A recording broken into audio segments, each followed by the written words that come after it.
আসসালামু আলাইকুম। আজ আমি আপনাদের সাথে শেয়ার করব মোগলাই পরোটা তৈরির রেসিপি। তবে প্রতিদিনের মতো নয়, একটু ভিন্ন উপায়ে। আমরা তো সচরাচর ডিমের পুর দিয়ে মোগলাই পরোটা খেয়ে থাকি, কিন্তু ডিম আর আলুর পুর দিয়ে কখনো মোগলাই পরোটা খেয়েছেন? না খেয়ে থাকলে আজই এইভাবে একবার ট্রাই করুন, অসম্ভব মজার হয়। তো চলুন ভিডিওটি শুরু করা যাক। মোগলাই পরোটা বানানোর জন্য প্রথমে আমি একটা বাটিতে নিয়ে নিচ্ছি 2 কাপ ময়দা, 1 চা চামচ লবণ, 1 টেবিল চামচ তেল। এবার তেল আর ময়দাটাকে খুব ভালোভাবে একসাথে মেখে নিব। মেখে নেওয়া হয়ে গিয়েছে। এবার অল্প অল্প করে ঠান্ডা পানি দিয়ে একটা সফট ডো তৈরি করে নিব। ডোটা তৈরি করা হয়ে গিয়েছে। এবার আমি 1 টেবিল চামচ সয়াবিন তেল নিয়ে ডোটার গায়ে খুব ভালোভাবে মাখিয়ে দিচ্ছি। সয়াবিন তেল দিয়ে মাখিয়ে রাখার কারণে পরবর্তীতে রুটিগুলো খুব সহজে বানানো যাবে, কোনো কষ্ট হবে না। এরপর আমি ডোটাকে ঢেকে একটা সাইডে রেখে দিচ্ছি।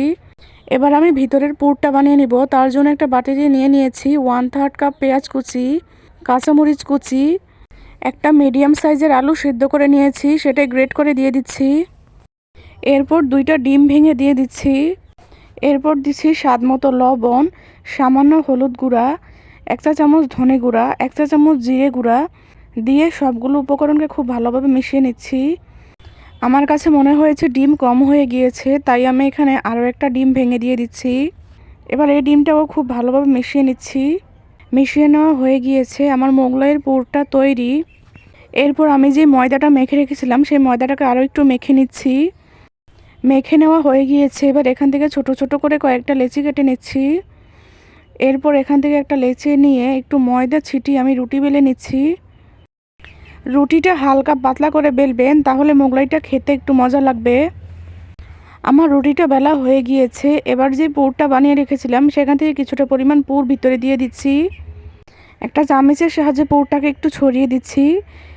এবার রুটির এক পাশ ভাঁজ করে অন্য পাশে আমি ভাঁজ করে দিচ্ছি।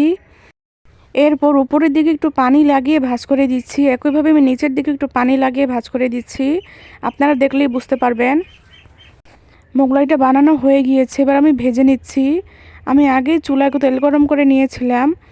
চুলার জালটাকে লো টু মিডিয়াম আঁচে রেখে পরোটাগুলোকে ভেজে নিতে হবে। চুলার জালটাকে কখনোই হাই ফ্লেমে দিবেন না, তাহলে পরোটাগুলোর উপর থেকে হয়ে যাবে কিন্তু ভিতর থেকে কাঁচা থেকে যাবে। আমার এক পাশ হয়ে গিয়েছে, আমি অন্য পাশে উল্টে দিয়েছি। অন্য পাশে উল্টে দিয়েও বেশ কিছুক্ষণ রেখে দেওয়ার পর যখন 2 পাশে ঠিকমতো হয়ে গিয়েছে তখন আমি তুলে নিয়েছি। একইভাবে আমি আরেকটাও ভেজে নিচ্ছি। এই পরোটাটারও এক পাশ হয়ে গিয়েছে, তাই অন্য পাশে উল্টে দিচ্ছি। অন্য পাশেও বেশ কিছুক্ষণ রেখে দেওয়ার পর যখন পারফেক্টলি হয়ে গিয়েছে তখন আমি তুলে নিচ্ছি। একইভাবে আমি সবগুলো বানিয়ে নিয়েছি। আপনাদের কাছে রেসিপিটা কেমন লেগেছে অবশ্যই জানাবেন।